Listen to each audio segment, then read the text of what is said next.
الحمدللہ وکفا وسلام علی عبادہ الذین اصطفیٰ اشہد ان لا الہ الا اللہ وحدہ لا شریک لہ واشہد ان محمدا عبدہ ورسولہ صلی اللہ علیہ وآلہ وسلم اللہم صلی علی محمد وعلی آل محمد کما صلیت علی ابراہیم وعلی آل ابراہیم انک حمید مجید اللہم بارک علی محمد وعلی آل محمد کما بارکت علی ابراہیم وعلی آل ابراہیم انک حمید مجید اما بعد فاعوذ باللہ السمیع العلیم من الشیطان الرجیم من حمزہ ونفخہ ونفثہ بسم اللہ الرحمن الرحیم وجاءوا اباہم عشاء یبکون، اور وہ آئے اپنے والد صاحب کے پاس۔ نمبر 16 سورہ یوسف، یہاں سے آج کے سبق کا اللہ کے فضل سے اور اللہ کی توفیق سے آغاز ہو رہا ہے۔ سورہ یوسف، جیسا کہ اس کے تعارف میں بھی بات ہو چکی، یہ حضرت یوسف علیہ السلام کی کہانی اور اس کے اندر بے شمار جو اسباق ہیں ان پر مشتمل ایک سورت ہے، اور اس سورت کا تعلق نہ صرف حضرت یوسف علیہ السلام کے حالات کے ساتھ اور ایک کہانی اور ایک بیان کے ساتھ ہے، بلکہ اس کا بڑا ڈائریکٹ تعلق نبی اکرم صلی اللہ علیہ وسلم کے ان حالات کے ساتھ اور آپ کی حیات طیبہ کے ساتھ ہے جن حالات سے کفار مکہ نے نبی اکرم صلی اللہ علیہ وسلم کو دوچار کر رکھا تھا۔ اب نبی کریم صلی اللہ علیہ وسلم مصائب و آلام میں اور مصیبتوں میں اپنے آپ کو گھرا ہوا محسوس کرتے تھے، اور بالکل اسی طرح حضرت یوسف علیہ السلام بھی مصیبتوں میں گھرے ہوئے تھے جن کی کہانی سنائی جا رہی ہے۔ حضرت عائشہ، حضرت خدیجہ رضی اللہ تعالیٰ عنہ اور حضرت ابو طالب جو آپ کے چچا تھے، ان کی وفات کے بعد نبی پاک صلی اللہ علیہ وسلم بھی اپنے آپ کو تنہا محسوس کر رہے تھے۔ حضرت یوسف علیہ السلام، ان کی تنہائی کی داستان ہی عجیب تھی کہ ان کو جنگلی کنویں میں پھینک دیا گیا۔ یوں یہ وہ حالات کی مناسبت تھی جو ایک طرف احسن القصص، ایک بہترین بیان جو اللہ تعالیٰ نے ایک بہترین قصہ سنایا، بہترین بیان عطا فرمایا، وہ تو ہے ہی، اور یوسف علیہ السلام کے حالات کے حوالے سے جو آگے ہی ہے، اور اس سوال کا جو جواب ہے کہ بنی اسرائیل فلسطین سے مصر کیسے منتقل ہوئے، اس کا جواب تو اس میں تھا ہی، اور بہت سی علمی باتیں تھیں ہی، لیکن دراصل ایک دکھی شخص، ایک تنہا شخص اور ابتلا اور آزمائشوں میں گھرا ہوا شخص اور انتہائی بچپنے میں جنگلی کنویں میں پھینک دیا جانے والا شخص کس طرح سے ایک بڑی سلطنت پر حکمران بن گیا، یہ وہ داستان تھی جو اصل میں سنا کر ایک طرف کفار مکہ کو یہ سمجھایا جا رہا تھا کہ جس طرح برادران یوسف کی طرح تم نبی اکرم صلی اللہ علیہ وسلم کو نکالنے کے یا قتل کرنے کے منصوبے بنا رہے ہو، یہ تم ناکام ہوگے، اور بالآخر اللہ تعالیٰ نبی اکرم صلی اللہ علیہ وسلم کو کامیابیاں عطا فرمائے گا۔ اس اعتبار سے اگر دیکھیں اس حوالے سے تو ایک دکھ بھری داستان ہے یہ، یعنی اگرچہ اس کا نتیجہ جو ہے وہ اللہ تعالیٰ نے بالکل الٹ کیا، اور حضرت یوسف علیہ السلام کو اللہ تعالیٰ نے عروج اور ترقیاں عطا فرمائی ہیں، لیکن کون کون سی مصیبت ہے جو حضرت یوسف علیہ السلام کو پیش نہیں آئی اور ان کو سامنا نہیں کرنا پڑا؟ یعنی مفسرین نے لکھا ہے کہ یہ تو دکھ بھری داستان ہے، دکھوں کی اور مصیبتوں کی ایک داستان۔ حضرت یوسف علیہ السلام کے دکھوں کو ہی دیکھ لیجئے کہ سب سے پہلے تو بھائیوں کی جو خفیہ مکاری ہے اس کا دکھ جھیلنا پڑا، اپنے ہی بھائی آپ کو جنگل میں جا کے کنویں میں پھینک آئیں،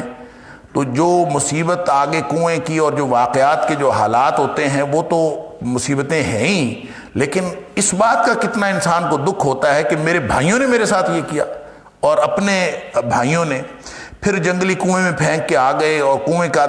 کے اندر جو حالات تھے اور جو مصائب تھے وہ دکھ الگ تھا، اور تنہائی اور موت کا جو خوف تھا اور وہ جو کیفیت تھی وہ الگ دکھ تھا۔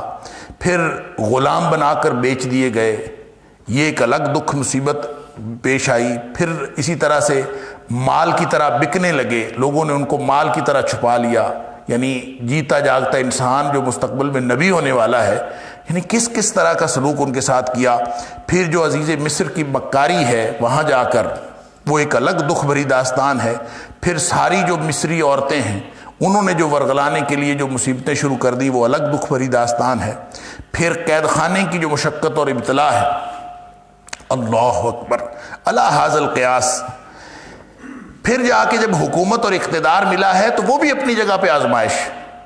مومن کی تو زندگی ہوتی ہی امتحان ہے، ہر انسان امتحان کے لیے پیدا ہوا ہے، تو وہ ایک الگ ابتلا اور آزمائش۔ اور پھر خاص طور پہ اس موقع کو اگر ہم یاد کریں اور ذہن میں بٹھائیں کہ وہی بھائی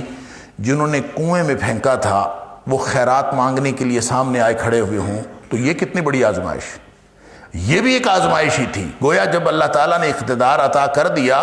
تو اس وقت بھی وہ آزمائش ہی آزمائش تھی۔ تو یہ وہ ساری آزمائشوں کی بھٹی ہے جس میں سے حضرت یوسف علیہ السلام کا ایک شاندار کردار نمایاں ہوتا ہے، اور بالآخر اللہ تعالیٰ نے حضرت یوسف علیہ السلام کو اقتدار نصیب کیا۔ نبی پاک صلی اللہ علیہ وسلم کو تسلی بھی ہے اس میں، کفار مکہ کو تنبیہ بھی ہے اس میں کہ یہ بالآخر تمہارے ساتھ بھی اسی طرح سے ہونے والا ہے۔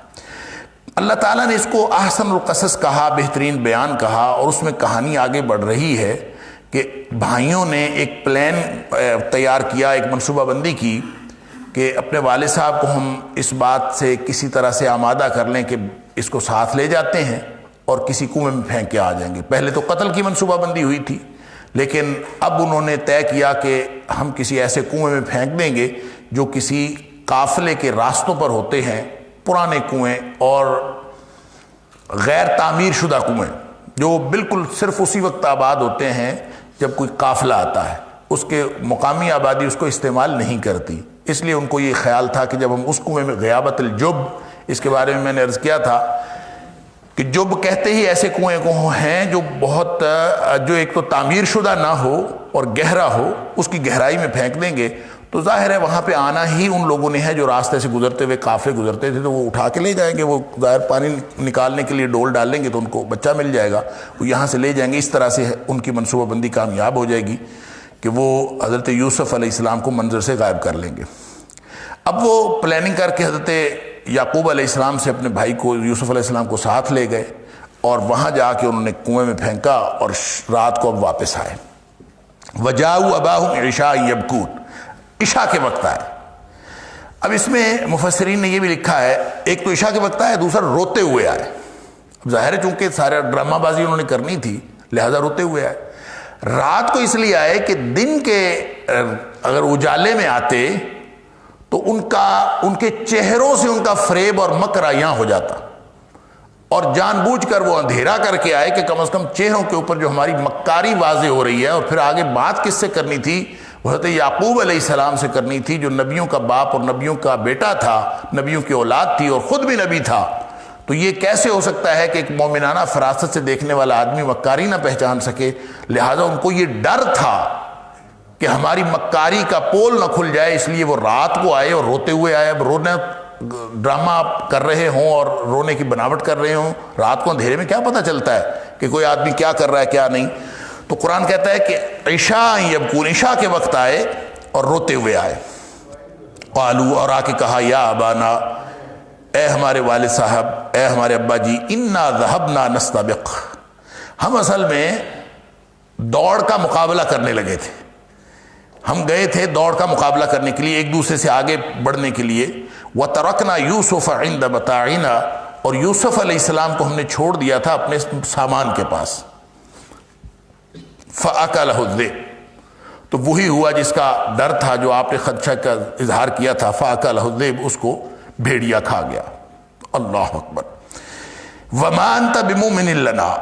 اور ہمیں پتہ ہے کہ آپ نے ہماری بات کا یقین تو کوئی نہیں کرنا، آپ نے ہمارے اوپر بھروسہ تو کوئی نہیں کرنا۔ وَلَوْ كُنَّا صَادِقِينَ، اگرچہ ہم سچے بھی ہوں تو صورتحال ایسی ہے آپ نے ہماری بات کا یقین نہیں کرنا۔ ہیں ہم سچے، لیکن انہوں نے یہ کہا نہیں کہ ہم سچے ہیں۔ وَلَوْ كُنَّا صَادِقِينَ، اگر ہم سچے ہوں بھی تو آپ نے یقین کوئی نہیں کرنا۔ اللہ اکبر. وجاءوا علی قمیصہ بدم کذب، قمیص وہ لے کے آ گئے، کرتا لے کے آ گئے حضرت یوسف علیہ السلام کا. وجاءوا علی قمیصہ بدم کذب، جھوٹ موٹ کا خون اس کے پر لگا کر قمیص لے کے آ گئے. اب کہتے ہیں کہ انہوں نے کوئی بکری کا بچہ ذبح کیا اور اس کا سارا خون جو ہے حضرت یوسف علیہ السلام کی قمیص اتار لی تھی ان کو کنویں میں پھینکنے سے پہلے، تو اس کے اوپر سارا خون ڈال دیا اور وہ لا کے اپنے والد صاحب کے سامنے رکھ دیا کہ دیکھیں یہ خون لگا ہوا ہے اور یہ اس بات کا ثبوت ہے کہ اس کو بھیڑیا کھا گیا. اب ظاہر ہے کہ اگر بھیڑیے نے قمیص اتاری ہو یا بھیڑیے نے کھایا ہو تو قمیص بھی تو پھٹی ہوئی ہو، اس کو کچھ بھی نہیں ہوا تھا. وہ تو کوئی اتنا سیانہ بھیڑیا تھا، اس نے پہلے قمیص اتاری اور پھر بعد میں کھایا. تو یہ حضرت یعقوب علیہ السلام سمجھ تو گئے. ایک تو جو ان کے بیٹے جو تھے 11 کے 11 بیٹے بلکہ 10 بیٹے حضرت بنیامین کو ہٹا کے اس کے علاوہ ان سارے بیٹوں کے جو عام طور پہ جو عادات اور معمولات اور کرتوت تھے وہ ان کے سامنے تھے، ان کو معلوم تھا یہ کچھ نہ کچھ کر سکتے. دوسری بات یہ ہے کہ ہر شخص کو یہ بات سمجھ آ جاتی ہے کہ اگر بھیڑیے نے کھایا ہو تو قمیص کے اوپر بھی تو کوئی پھٹے ہوئے کا کوئی نشان ہونا چاہیے، کوئی اس کے ناخنوں کا نشان، کچھ بھی کوئی نشان نہیں تھا، وہ ثابت کی ثابت قمیص تھی. تو یہ دیکھ کر حضرت یعقوب علیہ السلام سمجھ تو گئے کہ بھیڑیے نے نہیں کھایا، لیکن ہوا کیا ہے یہ معلوم نہیں ہوا کہ کیا ہوا. یعقوب علیہ السلام اللہ کے نبی ہیں، جب اللہ بتا دے تو ہر چیز کا پتہ چل سکتا ہے. اب اپنی مومنانہ فراست سے یہ اندازہ تو لگا لیا کہ یہ جھوٹ بول رہے ہیں، یہ صحیح حقیقت مجھے نہیں بتا رہے، لیکن یہ پتہ نہیں چلا کہ ہوا کیا ہے. لہذا آگے سے ارشاد فرمایا قال بل سولت لکم انفسکم امرا، بلکہ مزین کیا ہے تمہارے لیے تمہاری نفسانی خواہشات نے ایک بات کو. سولا تسویل کہتے ہیں کسی چیز کو آراستہ کرنا، خوشنما بنا کے دکھانا، مزین کرنا کسی چیز کو، چاہے وہ جیسی بھی عیب دار ہو اس کو چھپا کے مزین بنا کے دکھانا. قال بل سولت لکم انفسکم امرا، تمہارے اپنے جو نفس ہیں، نفسانی خواہشیں ہیں، انہوں نے ایک چیز بنائی ہے تمہارے لیے. سولت لکم انفسکم امرا، ایک بات کو خوشنما بنایا ہے، یعنی تم نے خود بات گھڑی ہے، اصل بات یہ نہیں، تم نے خود کوئی منصوبہ بندی کی ہے، اپنی خواہشات سے کچھ بات بنائی ہے. یہ بھیڑیے نے کھایا نہیں ہے. یہ کیوں نہیں بھیڑیے نے کھایا؟ اس لیے کہ اگر بھیڑیا کھا گیا ہے تو کہانی تو ختم ہو جاتی. یعقوب علیہ السلام اپنے بیٹے یوسف علیہ السلام کا وہ خواب سن چکے تھے جس کا مطلب یہ تھا کہ اللہ نے ایک دن اس سے سجدہ کروانا ہے سارے بیٹوں کو اور والدین کو. تو یہ کیسے ہو سکتا ہے کہ اس کا معاملہ ختم ہو گیا ہو؟ لہذا معلوم تھا کہ کوئی نہ کوئی گڑبڑ کی ہے، لیکن کیا گڑبڑ کی ہے یہ معلوم نہیں تھا. اس لیے کہا کہ تمہارے دلوں نے، تمہاری نفسانی خواہشات نے خود ہی کچھ گڑبڑ کی ہے. فصبر جمیل، لہذا اچھے صبر کے علاوہ اور کیا کیا جا سکتا ہے؟ صبر جمیل اچھا صبر ہی ہے. اچھا صبر یہ ہوتا ہے کہ آدمی اپنی ساری صلاحیتیں استعمال کرنے کے بعد مایوس ہو کر بیٹھ جائے، یہ صبر جمیل نہیں ہے. نبی پاک صلی اللہ علیہ وسلم نے فرمایا کہ الصبر عند الصدمۃ الاولی، جب پہلا جھٹکا لگتا ہے نا تو اسی وقت انسان اگر روک لے اپنے آپ کو تو وہ ہے صبر جمیل، وہ ہے اصل صبر. صبر کا معنی لفظی معنی ہوتا ہے روک لینا. اس کو مرادی طور پر ہم اس کا ترجمہ یہ بھی کرتے ہیں کہ ڈٹ جانا. کس چیز کو روک لینا اور کس چیز پر ڈٹ جانا، یہ اس کا تعلق کسی بھی سچویشن کے ساتھ ہے، کیونکہ یہ سچویشنل ہے. کسی موقع پر کوئی کام کرنا صبر ہوتا ہے، کسی موقع پر کسی کام کو نہ کرنا صبر ہوتا ہے، اور کسی موقع پر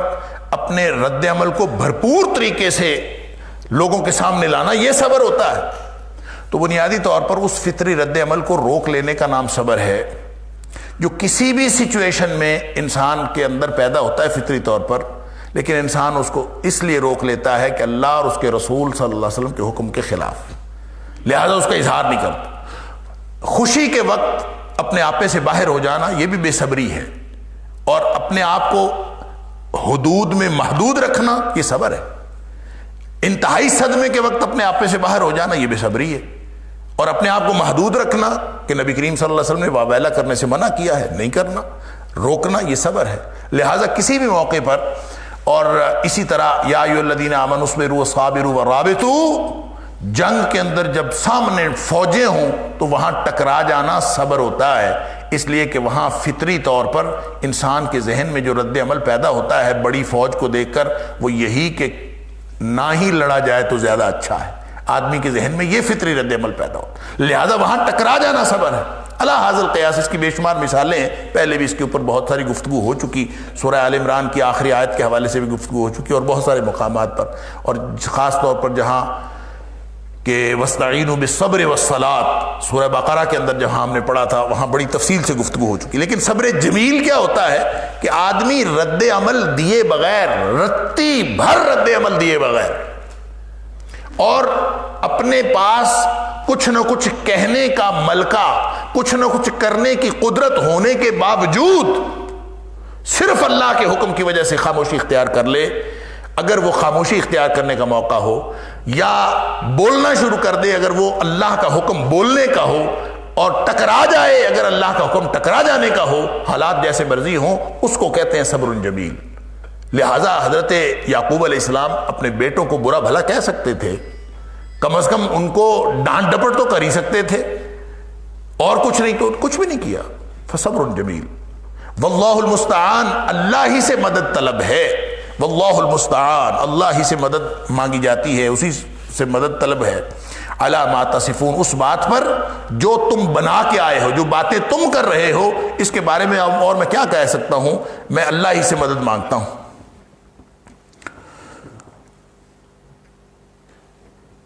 وجاءت سیارۃ، اب کہانی آگے بڑھتی ہے، یہ فصبر جمیل واللہ المستعان علی ما تصفون، اس کے بارے میں جو مشہور واقعہ ہے، حضرت عائشہ صدیقہ رضی اللہ تعالی عنہ پر جب تہمت لگی ہے، بہتان لگا ہے، اور اس میں اس کی تفصیل میں حدیث کے اندر آتا ہے کہ نبی اکرم صلی اللہ علیہ وسلم نے شروع میں ہی حضرت عائشہ صدیقہ رضی اللہ تعالی عنہ کو بھیج دیا تھا اپنے والدین کے گھر، اور ایک دن نبی پاک صلی اللہ علیہ وسلم تشریف لے گئے حضرت عائشہ صدیقہ رضی اللہ تعالی عنہ کو دیکھنے ان کے گھر، اور ان پورے مہینے میں جب سے الزام لگا تھا، یہ بہتان لگا تھا، نبی پاک صلی اللہ علیہ وسلم نے حضرت عائشہ صدیقہ رضی اللہ تعالیٰ عنہ کے پاس آ کے ملاقات نہیں کی۔ اس دن آپ تشریف لائے اور آ کے عائشہ صدیقہ رضی اللہ تعالیٰ عنہ کے پاس بیٹھ گئے، حضرت ابوبکر صدیق رضی اللہ تعالیٰ عنہ کی زوجہ محترمہ وہ بھی آ گئیں، اور وہاں نبی پاک صلی اللہ علیہ وسلم نے حضرت عائشہ صدیقہ رضی اللہ تعالیٰ عنہ سے پوچھا کہ اگر کوئی ایسی بات ہے تو تم مجھے بتا دو، غلطی انسان سے ہو جاتی ہے، اگر کوئی غلطی ہو گئی ہے تو توبہ کر لو، اور اگر نہیں ہوئی تو بھی مجھے بتا دو کہ یہ جھوٹ ہے۔ حضرت عائشہ صدیقہ رضی اللہ تعالیٰ عنہ فرماتی ہیں کہ میں اگر کہوں کہ میں نے نہیں کیا اور اللہ جانتا ہے کہ میں نے کوئی ایسی حرکت نہیں کی، تو تم لوگوں نے میرے یقین کیسے کرنا ہے؟ اس لیے کہ ساری دنیا شور مچا رہی ہے، میری بات پہ تو یقین نہیں کریں گے، اور اگر میں کہوں کہ میں نے کیا ہے جو کہ اللہ جانتا ہے کہ میں نے نہیں کیا، تو پھر تم نے یقین کر لینا ہے، تو میرے کہنے کا فائدہ کوئی نہیں۔ میں اگر کہوں کہ میں نے نہیں کیا تو تم لوگوں نے یقین نہیں کرنا، جو کہ سچی بات ہے، اور اگر میں غلط بات اپنی طرف منسوب کر لوں جو کہ جھوٹ ہے تو پھر تم لوگ یقین کر لو گے، تو یہ وہ سچویشن ہے کہ میں اس میں کچھ نہیں بھی کر سکتی۔ تو فرماتی ہیں کہ میں نے پھر اس موقع پر یہی کہا کہ میں وہی کہوں گی، میرے پاس اور کوئی راستہ نہیں ہے، لا اجد لی الا ما قال ابو یوسف، کہتی ہیں میں سوچتی رہی کہ یوسف علیہ السلام کے والد کنہوں نے یہ بات کہی تھی، کہتے مجھے نام ہی نہیں یاد آیا، غصے اور اضطراب کی کیفیت یہ تھی کہ مجھے یوسف علیہ السلام کے والد کا نام نہیں یاد آیا، تو میں نے کہا جو یوسف علیہ السلام کے والد نے کہا تھا نا، میں تو اس موقع پر وہی کہوں گی، اور وہ کیا ہے؟ فصبر جمیل واللہ المستعان علی ما تصفون، میں اس کے علاوہ کچھ نہیں کر سکتی، میں تو صبر ہی کرتی ہوں، میں نہیں کہتی، میں یہ بھی نہیں کہتی کہ میں سچی ہوں، میں صبر کرتی ہوں۔ صبر جمیل، ایک رتی بھر رد عمل دیے بغیر، فصبر جمیل واللہ المستعان، اللہ سے مدد طلب ہے، علی ما تصفون، جو تم لوگ باتیں کر رہے ہو اللہ ہی سے مدد طلب ہے۔ وجاءت سیارۃ، قافلہ آیا۔ اب یہ قافلہ سیارہ سے مراد ہوتا ہے وہ جو راستے پر چلنے والے، تو راستے پر چلنے والے یہ گاڑیاں بھی ہوتی ہیں، سیارہ گاڑی کو بھی کہہ دیتے ہیں، تو سیارہ سے مراد راستے پہ چلنے والے قافلوں میں سے ایک قافلہ. فارسلوا واردہم، انہوں نے اپنے پانی لانے والے کو بھیجا. وارد سے مراد پانی لانے والا. فادلا دلوہ، اس نے اپنا ڈول ڈالا. قال یا بشرا، وہ اتنا خوش ہوا کہ کیا خوشخبری ملی ہے. ھذا غلام، کہ اس کے اندر تو لڑکا ہے. یعنی وہ جب رسی ڈول ڈالا نیچے تو حضرت یوسف علیہ السلام نے رسی پکڑ لی. رسی پکڑی تو بڑا خوش ہوا. اس نے دیکھا کہ یہ ڈول کھینچا نہیں جا رہا، اتنا بھاری کیسے ہو گیا. تو جب اس نے دیکھا تو ایک لڑکا، تو اس نے شور مچایا. وَأَسَرُّوهُ بِضَاعَةً، اور ان لوگوں نے چھپا لیا اس کو ایک سامان تجارت کے طور پر. مال تجارت، بضاعہ پونجی کو کہتے ہیں جس کو بیچا اور خریدا جا سکے. کموڈیٹی جیسے انگریزی میں ترجمہ کرتے ہیں کموڈیٹی، یعنی جو وہ مال جس کو بیچا اور خریدا جا سکے. تو چونکہ غلاموں کی بھی خرید و فروخت ہوتی تھی تو انہوں نے اتنا خوبصورت لڑکا دیکھ کر اس کو چھپا لیا کہ جیسے ہم نے خریدا ہے اور ہم کسی کو بیچیں گے اور یہ ہمارا خریدے بیچے جانے والی چیز ہے، اس طرح انہوں نے چھپا لیا.